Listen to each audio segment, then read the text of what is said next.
And expectations actually is where I want to start with a story about expectations. It starts with a bet that for most of my life, around this time of year, my family members would make with each other. The bet was about if I would get sick for my birthday or for Christmas. They're just a week apart. So sometimes my family members in love would bet both. On the other hand, no one ever bet on neither. I cannot tell you how many birthday parties had to be canceled or how many times my mom would be on the phone with the pediatrician the night before my birthday, debating about how much of my body the hives could cover before we should worry. Growing up, my family had two explanations for this annual tradition. First, I was so filled with excitement for the days to come that my body manifested my expectations as sickness. I could try not to be excited, of course, but that was a losing battle. I would just be sick for my birthday or for Christmas or for both. Which gets to the second explanation, that is that being sick at these fun events was like a core part of my identity. Like my personal destiny was to miss out. Luckily, as an adult, I've learned that there was and there is so much more going on in this cycle and in my body and in all of our bodies than this sad family lore accounted for. I mean, we weren't wrong to correlate my expectations with what was happening in my body. It's just more complicated than that. In their book, Burnout, The Secret to Unlocking the Stress Cycle, Emily and Amelia Nagoski describe emotions as, quote, an involuntary neurological response in your whole body. Emotions, they say, are cycles with a beginning, a middle, and an end. There are two important points in this short statement. First, that emotions are in your body. I mean, we tend to conceive of feelings as ideas, something that our brain thinks. But this thinking is just the name that we give to a feeling that happens involuntarily across our whole body. The second important point is that emotions are cycles with a beginning, a middle, and an end. Something triggers the beginning. We have that involuntary emotional, the neurological response. If we deal with that first trigger, then we tend to think that the emotion then is done too. But that still leaves the middle and the end. Nagoski says that emotions are like a tunnel. You have to get through the whole thing to get to the light on the other side. And here's where their lessons apply to my sad childhood tale.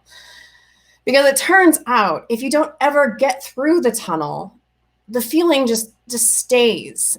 Not just in your heart, where, to paraphrase Richard Rohr, it clouds your view on everything else and you pass it on to others without ever fully realizing it.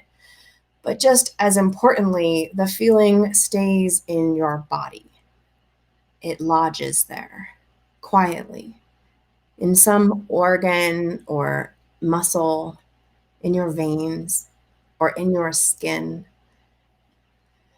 And over time, these incomplete feelings pile up until they can no longer keep quiet. Incomplete feelings turn into exhaustion or pain, illness or injury, or a compromised immune system that makes you all the more likely to get ill or injured, which is an especially common experience in the moments when all the usual triggering things release, when you relax and breathe. As an adult, I realized that the first day of school winter break was also always a day or two before my birthday, which means that I wasn't just excited and expectant, but also the release of all the stuff I no longer needed to do or think about, the release of any kind of stressors meant that all of those incomplete feelings came calling. which also means that maybe it wasn't just my destiny to miss out on all the fun, but more it was the reality of my family system that although we are good at many things, completing the feeling cycle is not one of them. And we're not alone. This is a new idea to many of us.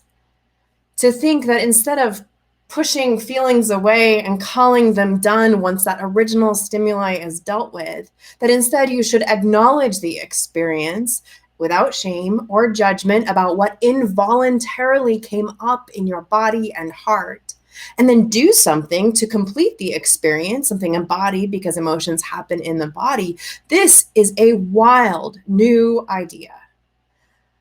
The Nagoskis describe 7 ways to complete the feeling cycle. I'm going to name them real quickly. Physical activity, breathing deeply, a 20-second hug, crying or laughing hard, positive social connection, and creative expression. I really encourage you to check out their book for more details. As we start December, we need to start here in our emotions, because so many of us bring so many feelings to this time of year, especially this year. So many feelings. Like our series video said, this year the Tangled blessing is leveling up. Especially we bring grief. Grief in all the usual ways of missing loved ones who've died, the ways we miss them over the holidays, and also the particular grief of 2020.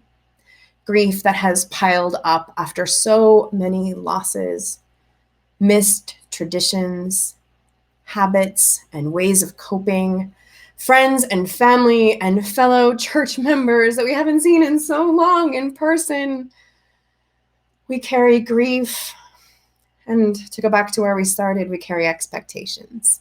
Expectations for how things are supposed to go, what the holidays mean, what things we usually do or don't do, who we spend the holidays with, how that goes. Expectations, to be clear, is not exactly an emotion, but unpack your expectations and you'll usually find their worry, hope, loss, joy, love, fear, and more.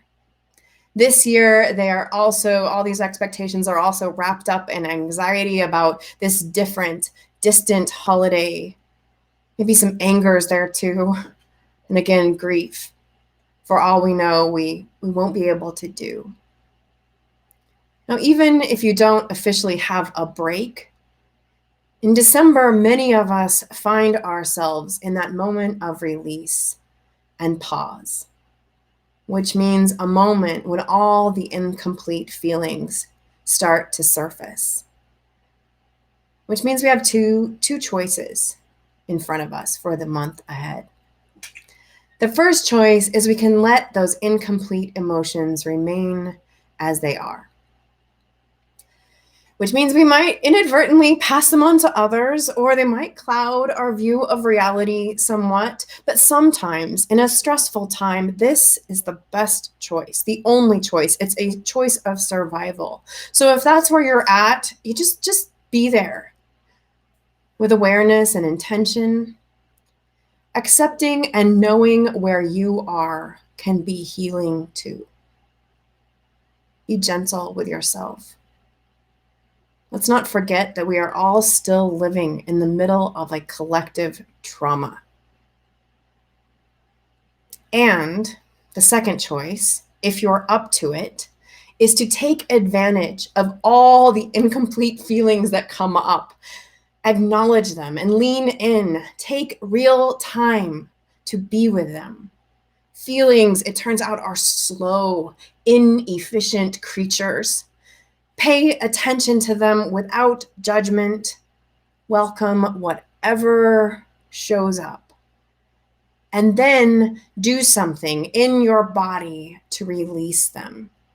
Breathe through them, connect through them, move through them. And I mean all of this very literally. Now, when we complete the feeling cycle, it doesn't mean that we get over grief, for example, any more than we get over excitement. Instead, it's more like we metabolize it. We allow our bodies to catch up to reality, so that we can be present, fully present to the gifts, the magic of this moment, here and now.